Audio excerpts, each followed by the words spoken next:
Everyone, welcome to my channel physics by Neetu. हम class 12th physics का chapter 3 current electricity के NCERT के questions discuss कर रहे थे। अब देखो ये नेक्स्ट क्वेश्चन है। ये वाला क्वेश्चन आपकी एनसीईआरटी बुक में क्वेश्चन नंबर 4 है। बहुत ही इजी क्वेश्चन है। ऐसे क्वेश्चंस हमने 10th में भी बहुत किए हैं। देखो क्या क्वेश्चन है। A negligibly small current is pass through a wire of length 15 meter. एक वायर आपको गिवन है जिसकी लेंथ आपको गिवन है 15 meters and uniform cross section, उसका क्रॉस सेक्शन कितना गिवन है 6 × 10⁻⁻7 metre square and its resistance is measure to be. R की वैल्यू भी आपको गिवन है 5 ohms. What is the resistivity of the material at the temperature of the experiment. आपको resistivity की value find out करनी है। ठीक है, सिंपल। आपको देखो पहले गिवन क्या क्या है वो राइट डाउन कर लेते हैं। ठीक है, वो क्या है देखो, बहुत इजी क्वेश्चन है। इसको सेपरेट आई थिंक सॉल्व करने की इतनी ज़रूरत नहीं है। ठीक है, ये देखो आर की वैल्यू आपको गिवन है, रेजिस्टेंस की कितनी गिवन है 5 ओम्स आपको गिवन है। ठीक है, ये हमने 5 ओम राइट डाउन कर ली। लेंथ कितनी गिवन है आपको 15 metre. Area of cross section कितना है, cross sectional area A = 6 × 10⁻⁻7 metre square. आपको सिंपल रेजिस्टिविटी की वैल्यू फाइंड आउट करनी है रो की, है ना। हमें फॉर्मूला पता है, रो इक्वल टू किसके बराबर होता है RA/L। सारी वैल्यूज आपको गिवन है, पुट करी, सॉल्व करा और रेजिस्टिविटी की वैल्यू आ गई। बिल्कुल सिंपल क्वेश्चन है ना। सिंपल। आपको बस ये हो सकता है कि कभी कभी आपको ये फॉर्मूला याद ना रहे, बहुत ही बेसिक सा फॉर्मूला है ये रेजिस्टिविटी निकालने का। अगर आपको ये सारी वैल्यूज गिवन है, ठीक है, रो इक्वल टू किसके बराबर होता है ρA/L और रेजिस्टिविटी के यूनिट्स क्या होते हैं ओम्स मीटर। आप इस तरह से इसको सॉल्व कर सकते हो। क्लियर ये वाली बात, है ना। बहुत सिंपल था ये वाला क्वेश्चन। देखो अब देखो नेक्स्ट क्वेश्चन है क्वेश्चन नंबर 3.5। देखो ये क्या कह रहा है, ये किस टॉपिक पे है ये वाला question. A silver wire has a resistance of, silver wire है उसकी रेजिस्टेंस आपको गिवन है 2.1 ohm at 27.5 degree Celsius and resistance of 2.7 ohm at 100 degree Celsius. देखो यहीं से पता लग रहा है कि ये क्वेश्चन भी किसके ऊपर बेस्ड है। जैसे वो जो टेम्परेचर कैसे कैसी जो है, रेजिस्टेंस कैसे वेरी करती है किसके साथ, टेम्परेचर के साथ, है ना। कौन सा टॉपिक है ये, effect of temperature on resistance and resistivity. ठीक है, देखो क्योंकि इन्होंने कहा एक सिल्वर वायर है जिसकी रेजिस्टेंस आपको गिवन है 2.1 ओम, कितने टेम्परेचर पे 27.5 डिग्री सेल्सियस पे। मीन्स अगर हम इसको T0 मान लें तो T0 टेम्परेचर पे R0 की वैल्यू आपको गिवन है and a resistance of 2.7 ohm at 100 degree Celsius. और 100 डिग्री सेल्सियस को T ले लो, है ना, या तो T ले लो या कई जगह T2 लिया होता है, इसको T1 लेते हैं, है ना। हम क्या लेते हैं, जो इनिशियल वाली है उसे हम T0 ले रहे हैं और जो फाइनल वाली है उसको T। तो T आपके पास 100 डिग्री सेल्सियस आ गया। उस टाइम पे रेजिस्टेंस की वैल्यू है R की वैल्यू 2.7 ओम्स। ठीक है, अब क्या फाइंड आउट करना है, determine the temperature coefficient of the resistivity of silver. Simple, temperature coefficient की वैल्यू फाइंड आउट करनी है, इसमें अल्फा की वैल्यू फाइंड आउट करनी है। ठीक है, फटाफट से कर ले। देखो क्या क्या है, देखो हमें करना क्या क्या है। सबसे पहले हमें पता है फॉर्मूला कौन सा यूज होगा इसमें, R = कौन सा वाला R0 1 + अल्फा T - T0, ये वाला फॉर्मूला यूज होगा इसमें। ठीक है, अब आपको देखो इसमें गिवन क्या क्या है, गिवन क्या क्या है आपके पास। हमें T0 की वैल्यू गिवन है। ठीक है, T0 की वैल्यू कितनी है 27.5 डिग्री सेल्सियस। इस टेम्परेचर पे रेजिस्टेंस की वैल्यू को क्या लेते हैं R0 और उसकी वैल्यू कितनी गिवन है 2.1 ओम। क्लियर ये वाली चीज, ओके। अब हमें T की वैल्यू क्या है, देखो 100 डिग्री सेल्सियस, 100 डिग्री सेल्सियस पे R की वैल्यू कितनी थी, रेजिस्टेंस की वैल्यू 2.7 ओम्स। सिंपल, सब चीजें गिवन है आपको, ये वाली वैल्यूज गिवन है। ठीक है, आपको निकालना क्या है, अल्फा की वैल्यू आपको फाइंड आउट करनी है। ठीक है, temperature coefficient of resistivity of silver. Clear, देखो रेजिस्टेंस है चाहे रेजिस्टिविटी है, फॉर्मूला सेम लगता है ना, बिकॉज रो किसके बराबर होता है RL/A, तो डायरेक्टली प्रोपोर्शनल है ना। तो यहाँ पे हम फॉर्मूला कौन सा यूज करेंगे, दोबारा से ये वाला R = आ गया आपके पास R0 1 + अल्फा T - T0, इस तरह से। अब देखो हमें फाइंड आउट क्या करना है, अल्फा की वैल्यू फाइंड आउट करनी है, तो इसको ओपन कर लो। R = ये हो गया आपके पास R0 + R0 अल्फा। देखो बच्चों आपसे एक बात शेयर करनी थी, अगर आपको ये वीडियोस हेल्पफुल हो रहे हैं, है ना, तो आप प्लीज़ कमेंट कर दिया करो, मुझे भी एक पॉजिटिव फीडबैक मिलेगी। क्लियर? अगर कोई डाउट है तो भी आप कमेंट सेक्शन पे कमेंट कर सकते हो। कोई और क्वेश्चन है जो आपसे सॉल्व नहीं हो रहा है तो आप वो भी पूछ सकते हो। देखो अभी हमने ये वाली चीज़ ओपन करके यहाँ पे राइट डाउन की, ठीक है। अब हमें फाइंड आउट क्या करना है, अल्फ़ा फाइंड आउट करना है। तो ये वाली चीज़ में अल्फ़ा है ना, तो ये रहने दो यहाँ पे R naught alpha, T minus T naught को ऐसे रहने दिया हमने। इस तरफ था आर, यहाँ से उस तरफ को गया आर, तो R minus R naught. Alpha की वैल्यू निकालनी है हमें, उसको रहने दो लेफ्ट हैंड साइड पे, और यहाँ आ गया R minus R naught divided by T minus T naught, साथ में क्या है अल्फ़ा, अरे अल्फ़ा नहीं होगा आर नॉट, सॉरी, ठीक है। अल्फ़ा तो हमें फाइंड आउट करना है, तो आर नॉट नीचे आ गया। अब देखो अब क्या करना है हमें, ये सारी वैल्यूज पुट करो। आर की वैल्यू क्या है, आपको सब चीज़ें गिवन है, 2.7 माइनस आर नॉट की वैल्यू 2.1 डिवाइडेड बाय टी की वैल्यू क्या है 100 माइनस टी नॉट की वैल्यू क्या है 2.7। इस तरह से ये वैल्यू गिवन है। आर नॉट की वैल्यू क्या है 2.1। ये सारी वैल्यूज हमने यहाँ पे राइट डाउन कर ली, ठीक है। अब क्या करना है, देखो अब सिंपल कैलकुलेशन पार्ट है। कैलकुलेशन देखो किस किस तरह से करेंगे। 2.7 में से 2.1 गया तो 0.6 बच गया, ठीक है। 100 में से 27.5 का जब हम माइनस करेंगे है ना, तो क्या बच जाएगा यहाँ पे 72.5, ठीक है, मल्टीप्लाई बाय 2.1, ठीक है, ये चीज़ आएगी। अब देखो यहाँ से ये डेसिमल है, यहाँ पे इसके बाद 1 है, इधर भी एक ही है ना, इससे कट गया डेसिमल से डेसिमल है ना, और ये वाली चीज़ का 10 आएगा ऊपर, तो ऊपर 10 से मल्टीप्लाई हो जाएगा, ये आ गया 60। ये वाली बात समझ आई ना, इसका डेसिमल इसके डेसिमल से कैंसिल आउट हो रहा है, इसका 10 ऊपर जाएगा, इसका 10 नीचे आएगा, कैंसिल आउट। इसका 10 ऊपर गया तो 60 आ गया, और नीचे आ जाएगा 725 मल्टीप्लाई बाय 21। क्लियर ये वाली चीज़, ये वाली है ना। अब इसको जो है आप लोग सॉल्व कर लोगे, ठीक है, इजी है। ये सॉल्व करके आपके पास आ जाएगा, क्या आएगा देखो, सॉल्व करने के बाद 0.00394 डिग्री पर सेल्सियस, ये होते हैं अल्फा के यूनिट्स। ये अल्फा आपने फाइंड आउट कर लिया। सिंपल, आपको ये फॉर्मूला याद होना चाहिए, यहाँ से अल्फा की वैल्यू निकालनी थी, सारी वैल्यू आपको गिवन थी। क्लियर? स्क्रीनशॉट आपको लेना है तो आप यहाँ से ले लेना, इस तरह से जो हमने अभी कैलकुलेशन की सेम वहाँ यहाँ पर भी इसी तरह से है। क्लियर? अब देखो ये नेक्स्ट क्वेश्चन है, ये आपके एनसीईआरटी बुक में क्वेश्चन नंबर 6 है। थोड़ा सा ध्यान से देखना ये वाला क्वेश्चन आप, ठीक है, बहुत इजी है, बस थोड़ी सी बात है जो समझने वाली है। A heating element using nichrome connected to a 230 volt supply draws an initial current of 3.2 ampere, ठीक है। 230 वोल्ट सप्लाई से जो है एक हीटिंग एलिमेंट को कनेक्ट किया नाइक्रोम को, फिर क्या हुआ देखो, जो इनिशियल करंट था वो 3.2 एम्पियर का था, which settled after a few second, कुछ टाइम के बाद वो सेटल हो गया करंट जो है, और एक स्टेडी वैल्यू पे आ गया, स्टेडी वैल्यू पे, ठीक है, वो आ गया 2.8 एम्पियर पे। Few second to steady value of 2.8 ampere तक वो आ गया।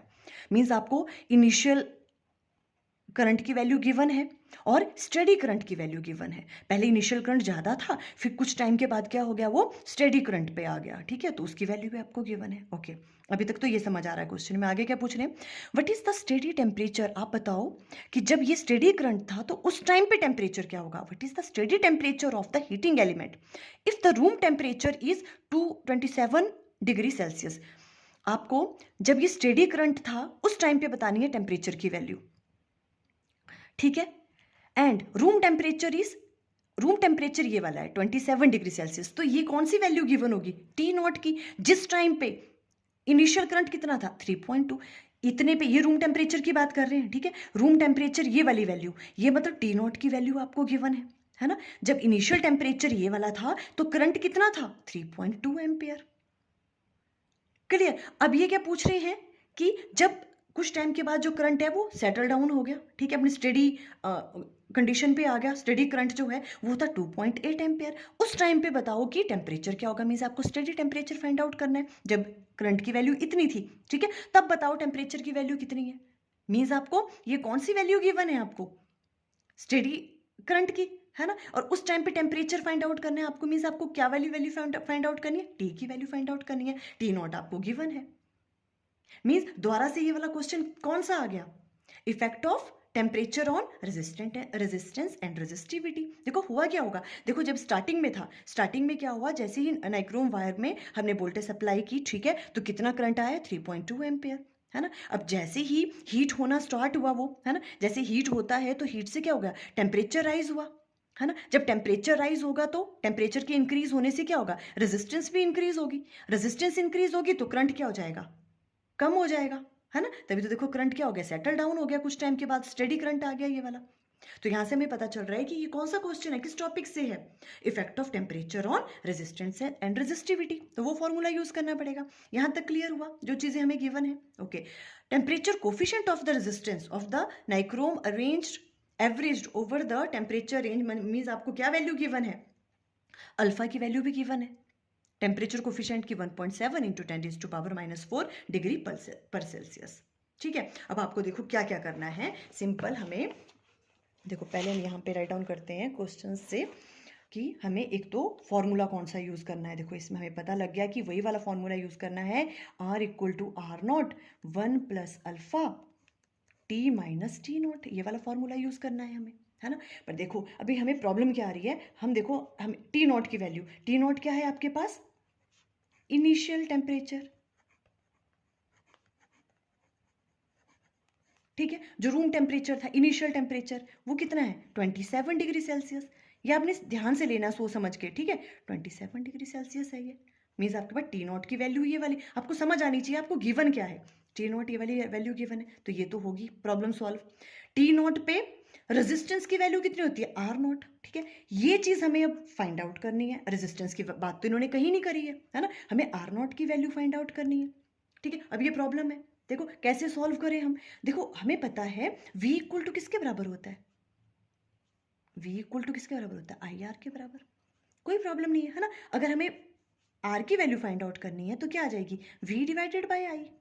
आपको V की वैल्यू भी गिवन है 230 वोल्ट, और करंट की वैल्यू भी गिवन है, हमें इनिशियल करंट भी गिवन है, स्टेडी करंट भी गिवन है, और यहाँ पे कौन सा करंट यूज होगा, इनिशियल करंट I0, है ना। तो R0 की वैल्यू अगर हमें फाइंड आउट करनी है तो हम R0 को कैसे राइट डाउन कर सकते हैं, V डिवाइडेड बाय I, कौन सा आएगा यहाँ पे, I0, जो इनिशियल करंट है, ठीक है। अब V की वैल्यू क्या है, देखो 230, ये तो 230 रहेगी, और इनिशियल करंट क्या है, जब इनिशियल करंट था 3.2, बस ये निकल गया आपके पास R0 की वैल्यू। R0 की वैल्यू ये आप सॉल्व कर लेना, ठीक है। R0 की वैल्यू आपके पास आएगी 71.875 ओम्स। Clear, okay. अब देखो T0 भी निकल गया, R0 भी निकल गया हमारे पास, है ना। ओके, अब हमें क्या फाइंड आउट करना है, देखो हमें ये वाला, हमें T की वैल्यू फाइंड आउट करनी है, इसमें T की वैल्यू फाइंड आउट करनी है, और R की वैल्यू ये भी पता होनी चाहिए हमें, अल्फा की वैल्यू हमें पता है तो R की वैल्यू रह गई। अब देखो R कैसे निकालेंगे, R आप लिख सकते हो यहाँ पे, R ब्रैकेट में लिख दो,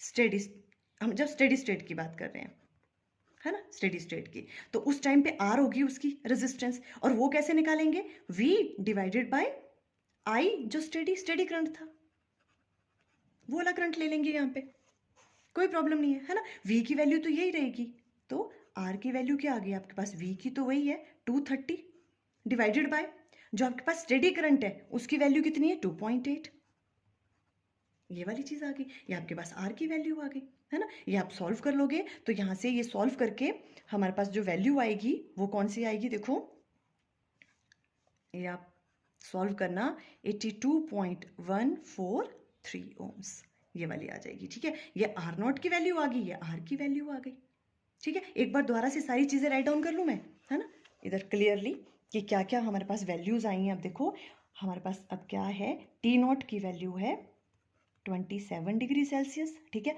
R0 की वैल्यू है 71.875 ओम्स, ठीक है। और हमें T की वैल्यू तो हमें फाइंड आउट करनी है, और R की वैल्यू क्या होगी, एट टेम्परेचर T पे रेजिस्टेंस की वैल्यू R है, ठीक है, स्टेडी स्टेट पे वो आई आपके पास 82.143 ओम्स, ठीक है। अल्फा की वैल्यू भी आपको गिवन थी, अल्फा की वैल्यू कितनी गिवन थी आपको, 1.7, वही 1.7 है ना, 1.7 इंटू 10⁻⁻⁴ डिग्री पर सेल्सियस। क्लियर है वाली चीज, है ना, ये वाली चीजें हमें अब गिवन है। बस अब सिंपल हम क्या करेंगे, इसको फॉर्मूला यूज करेंगे, कौन सा, देखो R इक्वल टू मैंने डायरेक्ट ये ओपन कर लिया, ठीक है, आर नॉट प्लस ये हो गया आर नॉट अल्फा। अब हम बहुत बार यूज़ कर लिया ये वाला फॉर्मूला। इस तरह से आपको अब क्या निकालना है, यहाँ से टी की वैल्यू फाइंड आउट करनी है, ये वाली चीज़ है ना। तो इसको यहाँ पे ले आओ, ये आ गया आपके पास R naught alpha T minus T naught equal to ये आर, ये उधर जाएगा तो आर माइनस आर नॉट। ठीक, अब देखो T minus T naught equal to आ गया R minus R naught divided by ये आर नॉट अल्फा नीचे आ गया आपके पास। ठीक है, तो पहले तो आप ये चीज़ें ही सॉल्व कर लेना। ठीक है, ये चीज़ें सॉल्व करेंगे। आर की वैल्यू बताओ कितनी है, 82.143 माइनस आर नॉट की वैल्यू 71.875 है ना, ये चीज़ें है ना, डिवाइडेड बाय आर नॉट की वैल्यू अगेन 71.875। ठीक है, अल्फा की वैल्यू 1.7 इंटू 10⁻⁻⁷ है ना, ये चीज़ें आई। ओके, अब देखो जब आप इनमें से ये वाली चीज़ माइनस करोगे, ठीक है, तो ये वाली चीज़ आपके पास आ जाएगी सॉल्व करके 10.268, ये वाली चीज़ आएगी सॉल्व करके। ठीक है, और ये डिवाइडेड बाय, ठीक है, ये आप लोग खुद कर लेना अच्छे से। ठीक है, मैं आपको बता रही हूँ कि इसको माइनस करके ये आएगा और इसको मल्टीप्लाई करके आपको आ जाएगा। कैलकुलेशन पार्ट है, आप खुद कर लोगे आई थिंक, है ना। 122.18 इंटू 10⁻⁻⁴ ये आएगा इसको करके। जब आप इसको डिवाइड करोगे तो आएगा 0.08403 और ये 10⁻⁴ जो ऊपर जाएगा तो बन जाएगा 10⁻⁴ माइनस 4 बन जाएगा प्लस 4। ठीक है, इसे हम राइट डाउन कर सकते हैं। अब देखो अगर हम डेसिमल को कहाँ लगाएं, देखो 840, ये सॉल्व करके आएगा 840, इसको ऐसे राइट डाउन कर सकते हैं, डेसिमल आ गया 0.3, ठीक है, डिग्री सेल्सियस। ये किसकी वैल्यू आई आपके पास, टी माइनस टी नॉट की। हमें तो टी की वैल्यू फाइंड आउट करनी है। टी इक्वल टू क्या आ जाएगा, 840.3 plus T not. T not की वैल्यू कितनी है आपके पास, 27। इसको इसमें ऐड कर दो। जब 27 इसमें ऐड करेंगे, ठीक है, आप यहाँ पे राइट डाउन कर देना, देखो यहाँ राइट डाउन कर लेते हैं। ठीक है, आपके पास टी की वैल्यू क्या आ गई, 840.3 प्लस 27, है ना, 27 वैल्यू थी ना ये वाली 27। जब इनको हम ऐड करेंगे, ठीक है, तो ये ऐड करके जो आपके पास आंसर आएगा वो आ जाएगा 867.3, ठीक है, डिग्री सेल्सियस। ये आंसर आ गया आपके पास। क्लियर। ठीक है, थोड़ा सा ट्रिकी था, ठीक है क्वेश्चन, बट आप एक बार आराम से करना अच्छे से, तो ये अच्छे से सॉल्व हो जाएगा। देखो स्क्रीनशॉट आप यहाँ से ले लेना। Clear, okay, thank you.